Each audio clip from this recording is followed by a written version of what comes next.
안녕하세요. 잘들 지내셨죠? 욥기 본문 연구하다 마쳤는데 이어서 하고 오늘은 시편 개론까지 공부하도록 하겠습니다. 제 욥의 고난인 삼중의 복에서 삼중의 고통으로 이렇게 갔다 살펴봤죠. 한번 다시 봅니다. 욥 자신, 욥의 집은, 자녀들은 미래, 욥의 모든 소유물은 과거 이렇게 봤는데 하나님이 울타리로 보호해 주셨대요. 내 삼중의 고통은 과거 모든 소유물을 상징하고 10자녀가 죽었는데 미래가 없어진 거예요. 자녀가 없으니 이제 욥에게 닥친 질병은 현재적인 건데 이런 삼중의 복이 삼중의 고통으로 왔다.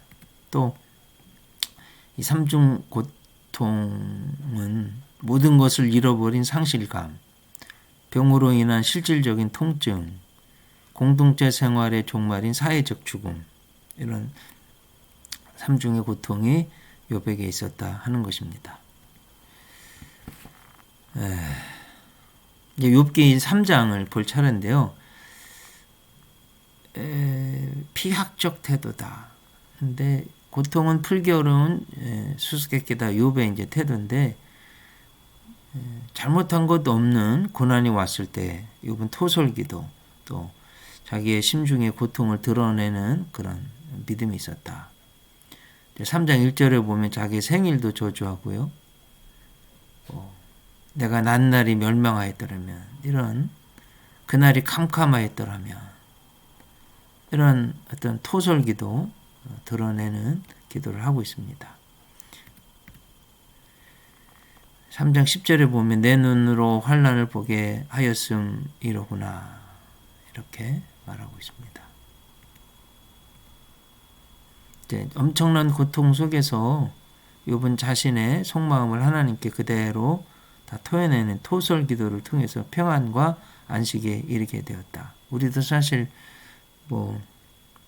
음식 먹어서 체했을 때 가장 빨리 낫는 방법은 체한 거 토해내는 거잖아요.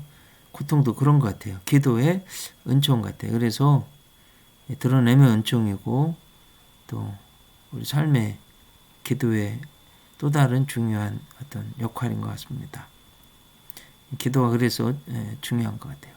이 친구도 엘리바스 빌다 소발인데 고통은 형벌이다. 죄는 반드시 형벌이 따른다. 이렇게 보고 있는 겁니다. 욥의 친구들의 고난 이해는 인과응보의 고난이다. 그래서 이제 와가지고 하는 말이죠. 욥기 4장 7절 생각하여 보라. 죄 없이 망한 자가 누구인가? 정직한 자의 끊어짐이 어디 있는가? 내가 보건대 악을 밭갈고 독을 뿌리는 자는 그대로 거두나니. 이게 이제 욥의 친구 엘리바스의 주장이에요.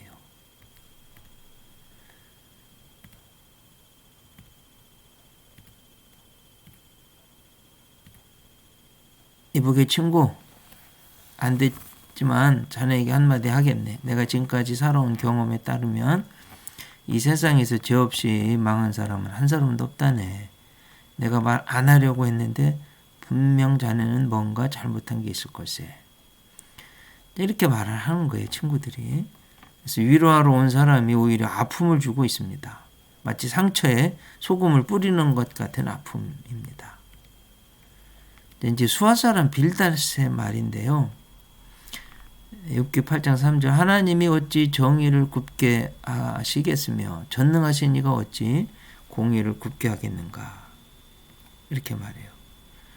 내 자녀들이 주께 죄를 지었으므로 주께서 그들을 죄에 버려두셨나니. 자녀들이 죽은 건 자녀들 죄 때문이라는 거예요. 이제 그 빌닷의 말 가운데 내 시작은 미약하였으나 내 나중은 심히 창대하리라. 이게 우리가 아는 유명한 말, 하나님이 하신 말 같은데 빌닷이 한 말입니다. 자네가 지금 처한 상황이 너무 비참해서 나도 참으로 안타깝네. 그런데 그것이 다 자네에게 죄가 있어서일세. 그래서 자네 아이들도 죽은 거라네. 그러니 자네는 지금 당장 회개하게. 그러면 지금은 미약하지만 나중에는 창대해질 것에. 이런 의미로 말한 거예요.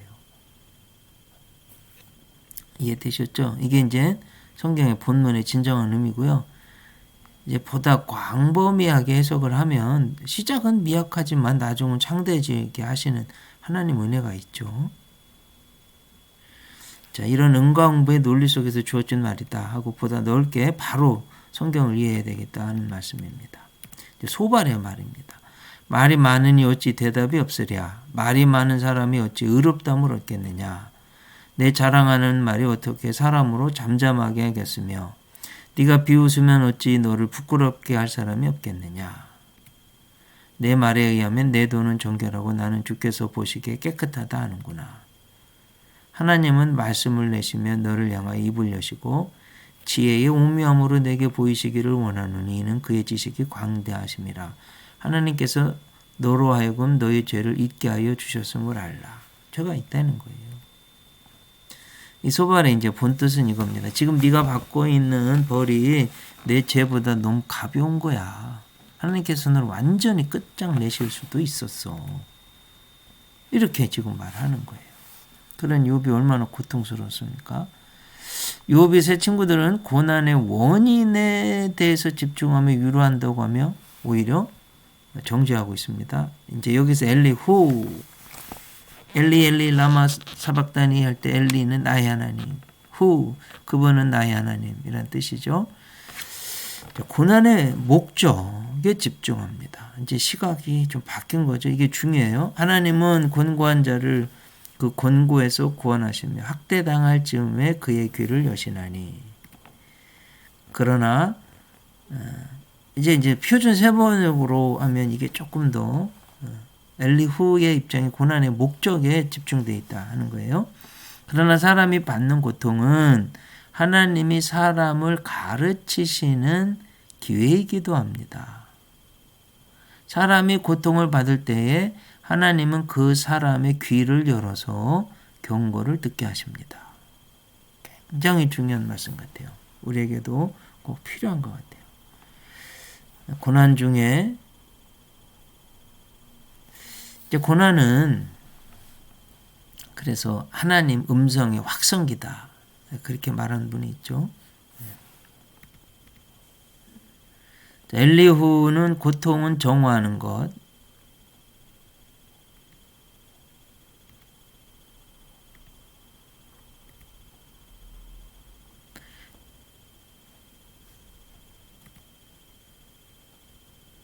이제 욥의 세 친구들은 인과응보의 고난의 원인에 중점을 두었다는 것이고요.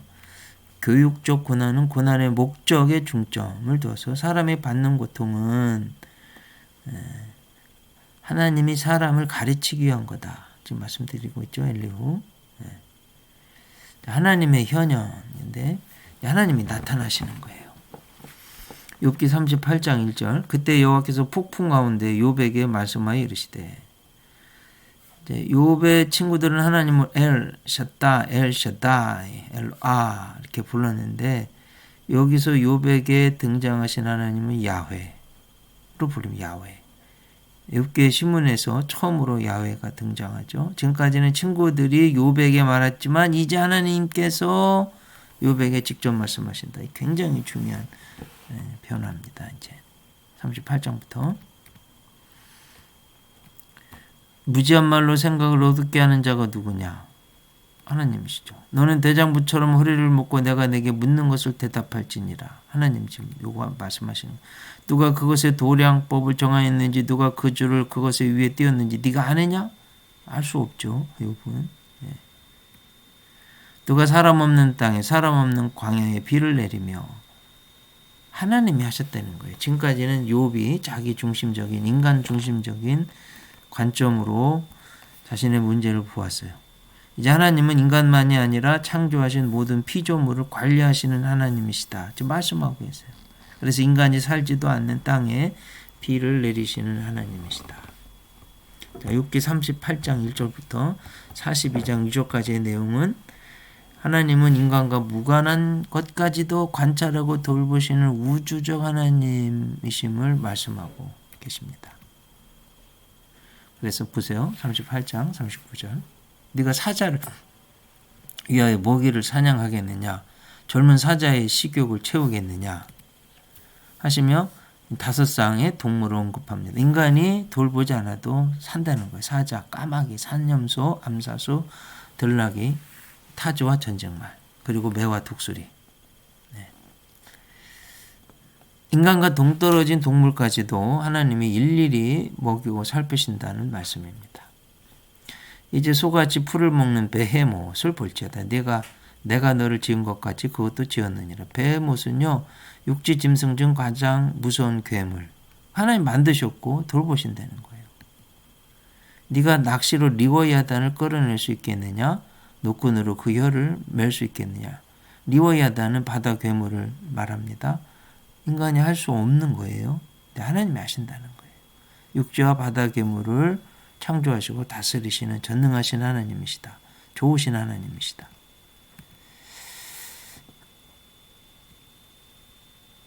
이제 친구들의 말은 욥에 관한 about the job에 했는데 이제 하나님의 말씀은 욥에게 directly, God said to Job directly, 욥에게 직접 말씀하셨다는 거예요. 굉장히 중요한 변화입니다. 역할도 교체됐어요. 하나님은 질문자고 욥은 질문 당하는 자고. 사실은 지금 38장 이전까지 욥이 계속해서 하나님 앞에 질문하고 막 따지기도 하고 그랬잖아요.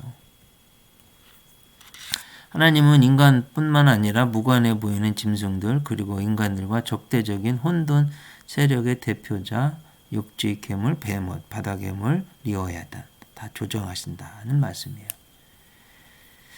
이런 사실을 욥 네가 아니? 라고 욥에게 하나님이 질문하고 계신 겁니다.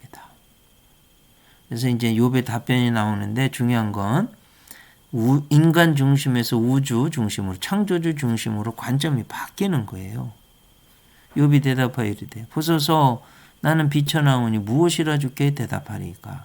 손으로 내 입을 가릴 뿐이로소이다. 대답할 말이 없는 거죠. 내가 한번 말하였사온즉 다시는 더 대답하지 아니하겠나이다. 이게 이제 굉장히 겸손해서 하는 말 같은데요. 이게 이제 내용을 전체적으로 보면 이런 거예요. 하나님과 급이 다르니 더 이상 하나님과 논쟁하지 않겠습니다.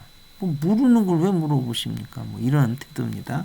반항하고 있는 욥의 모습이에요. 두 번째 반응. 여기서 이제 하나님이요. 그렇게 욥이 반항할 때 포기하지 않고 욥에게 하나님을 설명해 주셨어요. 그것이 육지괴물, 베헤못, 바다괴물, 리워야단 이야기입니다. 여기에 이제 욥이 이제 두 번째 반응을 하는 거예요.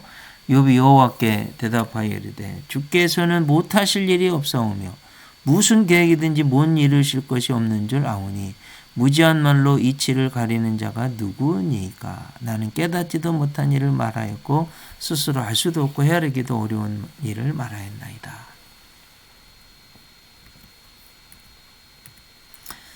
이제 욥기 하이라이트예요. 내가 말하겠사오니 욥기 42장 4절 5절 6절 내가 말하겠사오니 주는 들으시고 내가 주께 묻겠사오니 주여 내게 알게 하옵소서.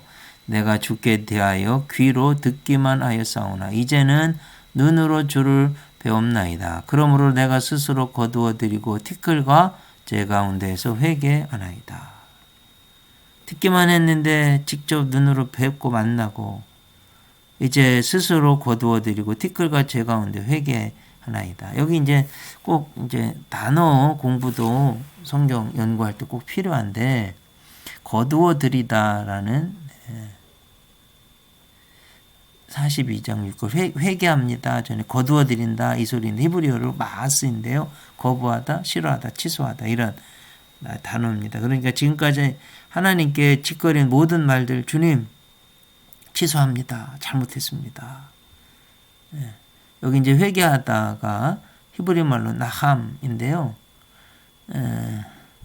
결정을 철회하다라는 뜻입니다. 지금까지 인간 중심적인 세계관을 우주 중심적, 창조주 중심적 세계관으로 변화하고 있는 거예요. 욥의 회복 이야기인데 공감 언어다 이렇게 표현하고 싶습니다.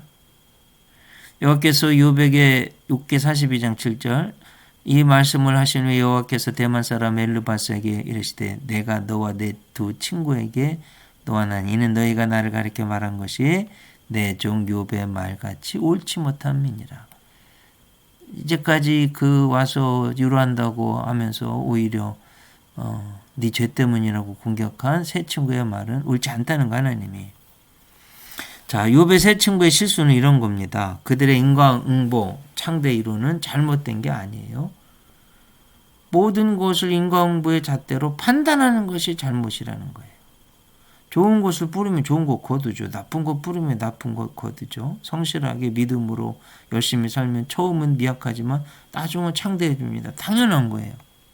그런데 이 친구들의 잘못은 처음에는 7일을 금식하면서 위로했는데 나중에는 자신들의 신학으로 욥을 마음대로 판단한 데서 상처를 주고 그것이 잘못되었다는 말씀이에요. 그래서 공감 언어가 중요하다. 앞으로 AI 인공지능 시대에 모든 AI가 대체할 텐데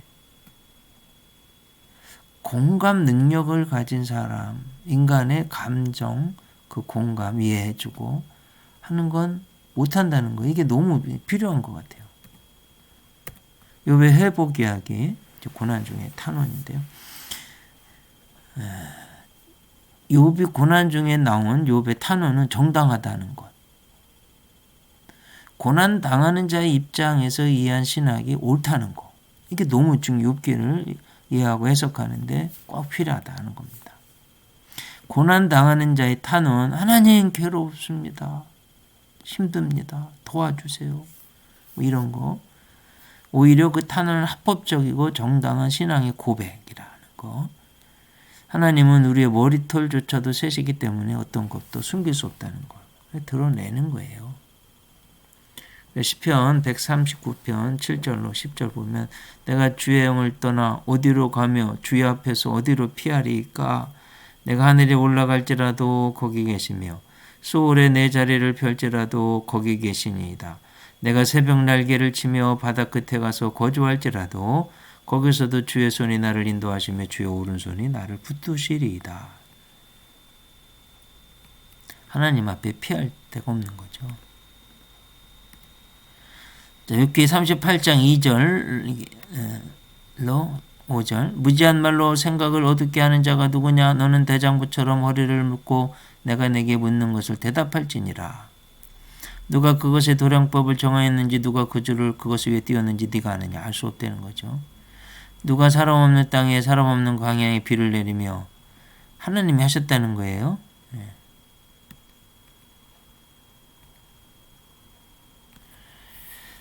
자, 예배의 순종의 중요성도 보겠습니다. 그런 욥기 42장 8절 그런즉 너희는 수소 7 수양 7을 가지고 내 종 욥에게 가서 너희를 위하여 번제를 드리라. 내 종 욥이 너희를 위하여 기도할 것인즉 내가 그를 기쁘게 받으리니 너희가 우매한 만큼 너희에게 갚지 아니하리라.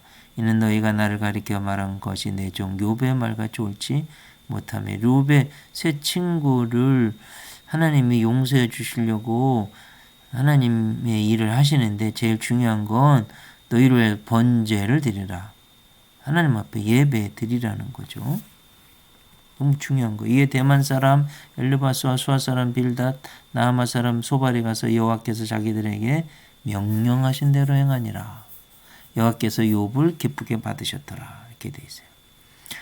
자, 욥의 변화 불평가에서 중보기도자로 변했어요. 욥기 42장 10절 욥이 그의 친구들을 위하여 기도할 때 여호와께서 욥의 곤경을 돌이키시고 이거 너무너무 중요한 설교 때도 너무너무 중요한 중보 기도할 때 여러분 원망하고 미워하고 저주하고 이럴 때는 하나님의 회복의 역사가 없었는데 다 용서하고 이해하고 받아들이고 오히려 그들을 위해서 축복 기도할 때 하나님이 욥의 곤경을 돌이키셨다는 거예요. 그래서 여호와께서 욥에게 이전 모든 소유보다 갑절이나 주신지라 그랬으니까 여러분 이제 이 말씀 듣고 여러분 마음속에 또 나한테 너무 괴롭게 하고 힘들게 하고 막 내가 잔뜩 미워하는 사람 있으면 그 친구들을 그분을 위해서 기도할 때 여호와께서 여러분의 곤경을 돌이켜 주시고 갑절이나 복을 주실 줄 믿습니다. 성경을 배우는 이유가 그런 거 하려고 하는 거잖아요. 욥기 1장의 욥의 예배와 기도는 자신과 자녀들만을 위한 것이었습니다. 이제는 친구들을 위한 중보기도로 바뀝니다. 너무 중요한 변화예요. 자기 중심적인 신앙관이 타인을 위한 삶으로 변화된 거예요. 성화의 삶을 시작한 겁니다. 무엇보다 중요한 것은 이 중보기도를 드리고야 비로소 욥의 회복이 시작되었다는 거예요. 이에 그의 모든 형제와 자매와 이전에 알던 이들이 다 와서 그의 집에서 그와 함께 음식을 먹고 여호와께서 그에게 내리신 모든 재앙에 관하여 그를 위해 슬퍼하며 위로하고 각각 쾌시타 하나씩 금고리 하나씩을 주었더라. 친지, 친척이 회복됐죠. 여호와께서 욥의 말년에 욥에게 처음보다 더 복을 주시니 그가 양 14,000과 낙타 6,000과 소 1,000결에 암나귀 1,000을 두었고 소유도 다 회복해 주셨다. 욥기 42장 13절 또 아들 7과 딸 3을 두었으며 그가 첫째 딸은 여미마라 이름하였고 둘째 딸은 그스야라 이름하였고 셋째 딸은 게레나푹이라 이름하였으니 모든 땅에서 욥의 딸들처럼 아리따운 여자가 없었더라. 그들의 아버지가 그들에게 그들의 오라비들처럼 기업을 주었더라. 자녀들도 회복해 주셨다는 거예요. 그 후에 욥이 140년을 살며 아들과 손자 4대를 보았고 욥이 늙어 나이가 차서 죽었더라. 건강도 회복하고 장수의 복도 주셨다. 야, 얼마나 은혜로운. 그러니까 용서하고 기도하고 예배 드릴 때 이런 일이 있다는 겁니다.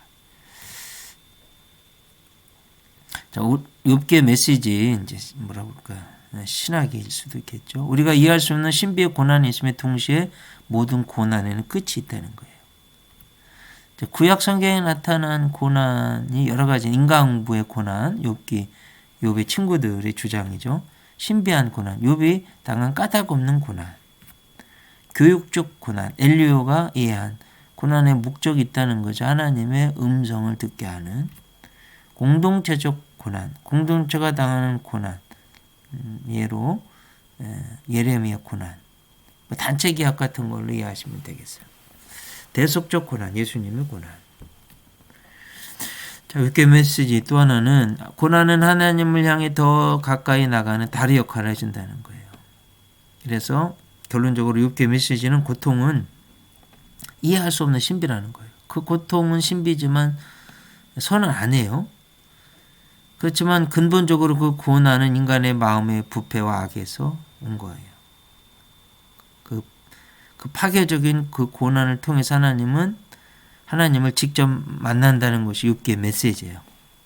근데 하나님의 자녀가 그렇게 고통당하는 걸 보시는 하나님도 괴로우시다는 거예요. 중요한 건 그 고난을 통해 하나님의 깊은 경륜과 은총이 나타난다. 고난을 통한 하나님의 은총, 구원. 그러니까 저는 요셉이 생각나요. 요셉. 애굽으로 팔렸는데 오히려 총리가 되잖아요. 형들이 요셉한테 너무 잘못한 것이 미안해가지고 막 두려워할 때 이제 요셉이 하는 말이에요. 창세기 45장 5절, 7절, 8절. 당신들이 나를 이곳에 팔았다고 해서 근심하지 마소서, 한탄하지 마소서. 하나님이 생명을 구원하시려고 나를 당신들보다 먼저 보내셨나이다. 하나님이 큰 구원으로 당신들의 생명을 보존하고 당신들의 후손을 세상에 두시려고 나를 당신들보다 먼저 보내셨나니 그런즉 나를 이리로 보내신 이는 당신들이 아니라 하나님이십니다. 하나님이 나를 바로에게 아버지로 삼으시고 그 온 집의 주로 삼으시며 애굽 온 땅의 통치자로 삼으신 겁니다. 그렇게 말하는 거예요. 당신들은 창세기 50장 20절 나를 해하려 하였으나 하나님은 그것을 선으로 바꾸서 오늘과 같이 많은 당신 백성의 생명을 구원하게 하시려 하셨나니. 시편 119편 71절 고난 당한 것이 내게 유익이라 이로 말미암아 내가 주의 율례들을 배우게 되었나이다. 욥기에 말씀드린 대로 과학적 사실들이 많이 있는데 욥기에 밝혀진 물의 순환 원리가 4,000년 전 욥기서에 기록되어 있다는 거예요. 물 순환 과정 이미 잘 아시죠? 태양이 빛을 발하면 수증기 증발하고 응결돼서 구름이 되고 그것이 구름이 떠다니다가 강수 순환 과정을 거치죠. 에너지 이동이 일어나는 거예요. 이 욥기에는 이미 현대 수리학 및 기상학과 완전히 일치하는 중요한 사실이 언급되어 있습니다. 욥기 36장 27, 28절 그가 물방울을 가늘게 하시며 빗방울을 증발하여 안개가 되게 하시도다. 그것이 구름에서 내려 많은 사람에게 쏟아지느니라. 욥기에 나타난 지구과학도 있어요. 지구가 허공에 붕 떠 있다. 욥기 26장 7절 그는 북쪽을 허공에 펴시며 땅을 아무것도 없는 곳에 매다시며 여러분 지구가요 허공에 매달려 있는 거 하나님이 하셨다고 지금 욥기서에서 말씀하고 있는 거예요. 토양의 침식, 운반, 퇴적작용, 물의 영향에 관해서도 기록하고 있습니다. 욥기 14장 18절 무너지는 산은 반드시 흩어지고 바위는 그 자리에서 옮겨가고 물은 돌을 닳게 하고 넘치는 물은 땅의 티끌을 씻어버리나이다. 바다샘도요. 이건 안지 얼마 안 되는데 우리가 바다에 샘이 있는 거. 욥기는 이미 4,000년 전에 이미 다 기록하고 있다는 거예요. 욥기 38장 16절 네가 바다에 샘이 들어갔었느냐 깊은 물 밑을 걸어다녀 보았느냐. 여러분 우리 이제 바다 파도 바람 소리가 굉장히 평안하잖아요. 숲에 바람 소리, 숲 소리가 굉장히 평안합니다. 자연의 소리가 굉장히 아름답고 평안하잖아요. 근데 우주도 별들도 노래한대요. 참 저는 이 성경 읽으면서 진짜 깜짝 놀랐어요. 욥기 38장 7절 그때 새벽 별들이 기뻐 노래하며 하나님의 아들들이 다 기뻐 소리를 질렀느니라. 이야, 하나님 아들들 이제 천사들인데요. 소리 질렀대요. 노래하고 별들이 100%입니다. 네가 묘성을 메어 묶을 수 있으면 삼성의 띠를 풀 수 있겠느냐. 묘성도 별도 하나님이 메워서 이건 은하수 지금 말하고 있는 거거든요. 은하수. 너는 별자들을 각각 제때 이끌어낼 수 있으며 북두성을 다른 별들에게로 이끌어갈 수 있겠느냐. 이미 다 말하고 있는 거죠. 자, 시편 보겠습니다. 시편은 성경에서 가장 성도의 삶과 연관된 책으로 볼 수 있어요. 독자의 심성에 공감을 불어일으킬 수 있는 성경이다. 왜냐하면 특히 이제 독자들에게 친근감을 주는데요. 왜냐하면 시편의 저자들이 자신의 각자의 어떤 어려움, 고통에서 경험한 감정을 노래하고 있기 때문에 그래요.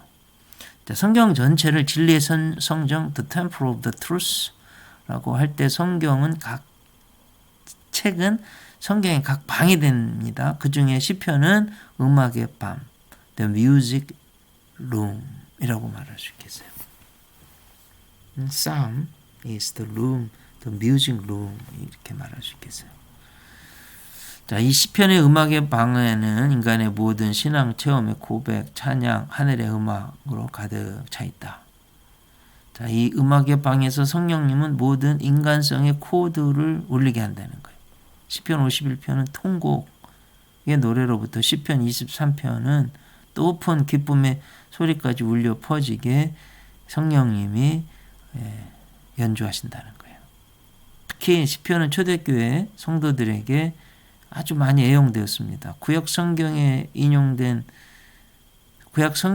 인용된 성경 구절이 283곳인데 그 가운데 116곳이 시편에서 인용한 곳이라고 부르니까 시편이 엄청 많이 인용되었다. 초대교회. 시편의 이름, 시편, 시로 된 책이란 뜻이죠. 히브리어로 테힐림인데 찬양의 노래들, praise songs. 헬라어로는 프살모이인데요.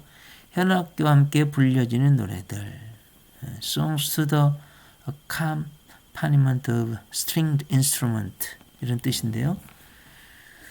현악기로 불려지는 노래들 이런 뜻인데 그래서 프살모이가 영어 성경 Psalms 기원이 되었다. 그것도 좀 아셨으면 좋겠습니다. 시편의 저자들 150편 중에서 다윗 왕이 쓴 게 73편이에요. 다윗 왕은 이미 잘 아시듯이 이스라엘 역사 가운데 가장 아름다운 시편을 쓴 시인으로 알려졌잖아요. 다윗은 정교한 음악가, 힘센 용사, 전사, 말에 능한 사람, 준수한 자, 주께서 함께하는 사람이었습니다. 그 다윗 외에도 모세의 시가 1개 있고요. 90편, 솔로몬의 시 2개, 72편, 127편, 고라 자손들의 시가 10개, 아삽의 시가 12개, 헤만의 시가 1개, 에단의 시 1개 이렇게 있고요. 고아시편이라고 불리는 게 있는데 50편은 저자를 알 수 없습니다. 그 어떤 범위는 시편의 시간적 범위는 레인지는 모세로부터 포로 생활을 배경으로 하는 시까지 시기적으로 대략 1000년. 쓰여진 것도 다윗 솔로몬 시대이기 때문에 대략 BC 주전 1000년경. 또 시편의 범위는 또 포로 생활부터 모세 때부터 포로 생활까지 1000년경 이렇게 보시면 되겠어요. 시편의 저작 시기 주요 시기는 다윗과 솔로몬 시대이기 때문에 주전 100년 1000년경입니다.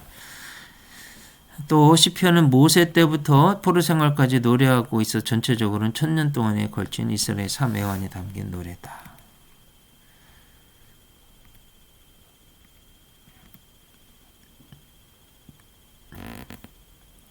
그래서 족장시대 시편 100편, 또 신정시대 시편 90편, 모세의 시, 왕정시대 목자로서의 다윗, 시편 23편 유명하죠. 도망자 다윗, 왕으로서의 다윗, 죄인으로서의 다윗, 폐위당한 자로서의 다윗, 솔로몬도 있고요. 포로시대 성전 파괴 후는 74편, 79편, 바벨론 도착 후 137편, 포로 후 시대 귀환 직후 126편. 이렇게 다 시기적으로는 이렇습니다. 시편의 문체에 시편에는 이러이러한 시들이 있습니다 하는 거예요. 교훈시. 시편은 교리와 윤리 교과서이기도 하죠. 많은 시들이 사람의 영적 도덕적 생활에 교훈을 제시해주고 있습니다. 그래서 예를 들면 시편 1편 복 있는 사람은 악인의 꾀를 따르지 아니하고 죄인의 길에 서지 아니하고 오만한 자의 자리에 앉지 않는다. 나중에 이제 본문 볼 때 좀 자세히 보겠지만 굉장히 중요한 어쩌면 시편 1편 1절이요. 시편 150편 전체를 1절 2절이 2절은 오직 여호와의 율법을 주야로 묵상하는 자로다. 그래가지고 거의 주제 같은 말씀입니다. 교훈시 이런 거죠. 역사시. 이스라엘 역사와 깊은 관계가 있습니다. 이스라엘 역사의 진수가 그 시의 노래에 녹아져 있다는 거죠. 찬양시 할렐루야. 가장 큰 특징이죠. 시편이 5권으로 되어 있어요. 그 5권의 마지막 부분은 찬양의 시로 끝납니다. 또 시편 전체의 마지막은 시편 6편이죠. 하나님 찬양하는 책. 호흡 있는 자마다 여호와를 찬양할지어다. 이렇게 하죠. 저 고백시 죄에 대한 회개입니다. 시편 유명한 게 51편 우리아의 아내 밧세바를 범하고 나단 선지자의 죄의 지적을 받고 한 참회시이죠. 간구시. 이게 supplication인데 I가 U자입니다. 제가 잘못 쳤네요. 자기의 필요를 따라 하나님께 도움을 청하는 간구나 호소의 시입니다. 감사시 땡스기빙. 찬양과 감사가 시편의 내용이지만 감사는 찬송시가 있습니다. 16, 18, 100, 111편 메시아시. 이스라엘의 해방, 회복, 미래 영광, 왕국의 축복 등이 예언되어 있는데 대부분 메시아에 관한 건 강림을 예언하고 있다. 자연시. 시편에는 하나님의 창조 솜씨를 아름답게 노래하고 있는 시가 있다. 순례시. 성전에 올라가는 노래 필그림. 또 유대인들이 국가적인 축제 때 뭐 6월절 이런 때 성전에 올라가면서 부른 노래입니다. 이 시편들은 짧아서요. 실제로 노래로 많이 부른 거예요. 성전 올라가면서 부른 거예요. 저주시. 다윗이요. 적에 대한 그 가장 혹독한 심판을 내려달라는 간구신데 인간에 대한 혐오에서 나온 것이 아니라 신적인 정의에 기반한 거다. 그리고 구약에서는요. 죄인, 예수님도 외식자들, 회심하지 않는 자들 저주한 것 볼 수 있습니다. 이 독서의 자식들아 예수님도 그러셨잖아요. 탄원시, 러먼트 그러는데 현재 고통 때문에 울부짖는 간구하는 시. 5가지 형태로 되어 있는데 하나님에 대한 부름. 하나님 불평. 제가 죽을 것 같아요. 도움 요청. 제발 저를 좀 살려주세요. 신뢰확신. 그렇게 해주실 거죠? 믿습니다. 감사합니다. 할렐루야. 다 이렇게 되어 있대요. 시편의 목적을 보겠습니다. 역사적 목적. 시편은 민족적으로 사용됐어요. 국가의 축제 기간에 사용됐어요. 성전 중심의 신앙생활에 있어서 기도와 찬양의 매개였다. 성전에 올라가는 노래. 교리적 목적. 하나님에 대해서 하나님의 창조, 하나님의 구원, 하나님의 심판 또 이런 게 다 들어있고요. 또 성전에 나아가 찬양하도록 하는 그런 교훈이 담긴 것이 시편이다. 찬양을 통해서 신실한 하나님을 가르치고 있다는 거예요. 기도능적 목적. 시편은 구약 성경에서 가장 메시아적인 책일 겁니다. 그리스도의 생애 사역 전부가 시편에 예언되고 있어요. 좀 뒤에 살펴볼 거예요. 시편의 개요는 모세오경하고 똑같아요. 기도와 찬양의 책이죠. 5권으로 구성되어 있습니다. 각 권은 찬양 송영으로 끝나고요. 마지막 부분에서는 송영이 6편이 있습니다. 그 결론이 호흡 있는 자마다 여호와를 찬양할지어다. 이렇게 나오네요. 사람과 창조에 관한 시편 창세기 1권이죠. 2권은 이스라엘의 구속에 관한 시편 출애굽기죠. 예배와 성전에 관한 시편 레위기. 레위기는 예배 드리는 거 우리 거룩해지는 방법이잖아요. 우리 지상 체류에 관한 시편 민수기. 광야에서 방황할 때 우리 성경의 뜻은 백성 민자에다 셈 숫자, 백성 숫자를 셌다. 영어로는 numbers 이렇게 되어 있죠. 광야에서 살았다. 신명기에 신신당부한 하나님의 명령, 뭐예요? 하나님만을 잘 믿고 경배하라고. 찬양과 하나님 말씀에 관한 시편이 5권에 있다. 이게 실제로 모세오경처럼 이렇게 썼어요. 시편을. 그렇게 편집을 한 거예요. 또. 시편은 실제로 찬양으로 불렸기 때문에 음악적인 요소가 많이 있어서요. 시편을 이해하기 위해서는 조금 음악 수로들 성경에 나온 거 알 필요가 있어요. 알라못, 여성 혹은 현악기고요. 기띠, 포도즙 짜는 노래, 포도 수확기 때 부르는 노래, 이런 여두둔, 다윗시대 합창 인도자, 마스길, 교훈 시편, 마스길 하면 교훈 시편입니다. 믹담, 주옥 같은 시편, 속죄 시편, 미스몰, 악기를 퉁기는 것, 피치카토, 네기노, 현악기라는 거고요. 네힐롯, 관악기, 셀라, 명상을 위해 멈출 때 사용되는 간주곡. 노래를 부를 때 쉼표가 없으면 노래를 부를 수가 없잖아요. 셀라, 잠깐 쉬고 잠깐 멈추고 음미해보라 하는 거예요. 그래서 주일도 사실 똑같아요. 여러분 노래할 때 끝까지 노래를 할 수가 없잖아요. 숨이 딸려서 그걸 숨 안 쉬고 노래하면 아마 다 하려고만 죽을 거예요. 반드시 멈춰야죠. 노래를 더 잘하려면. 주일도 똑같아요.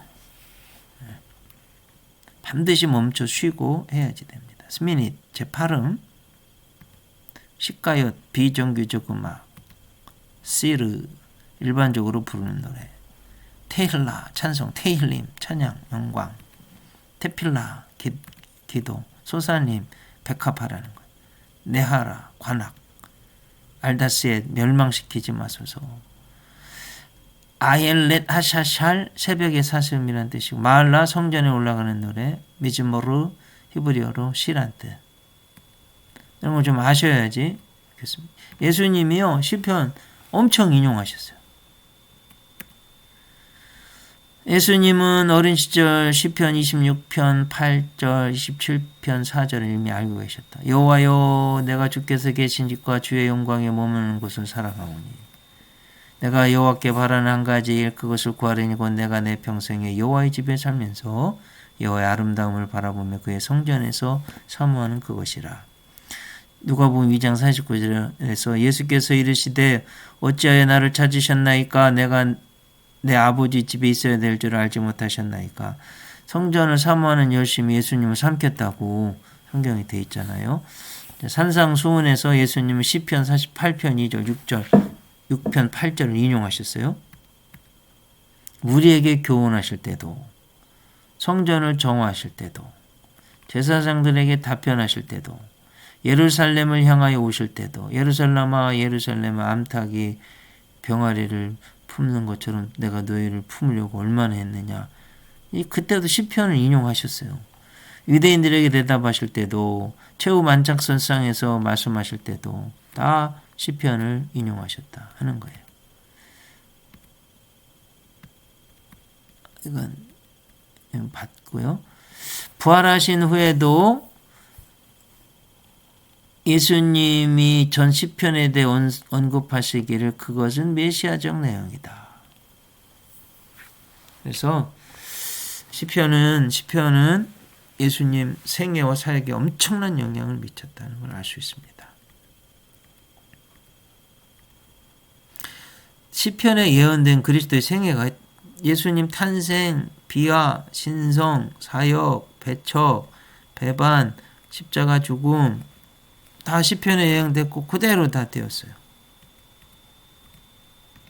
부활, 승천, 통치, 손과 발 찔리심, 십자가 위 조롱, 뼈가 꺾이지 않으심, 초를 마신 것, 미움의 대상이 되신 것, 다 시편에 예언되었다 하는 것입니다. 이렇게 해서 시편 개론을 마치도록 하겠습니다. 애쓰셨습니다.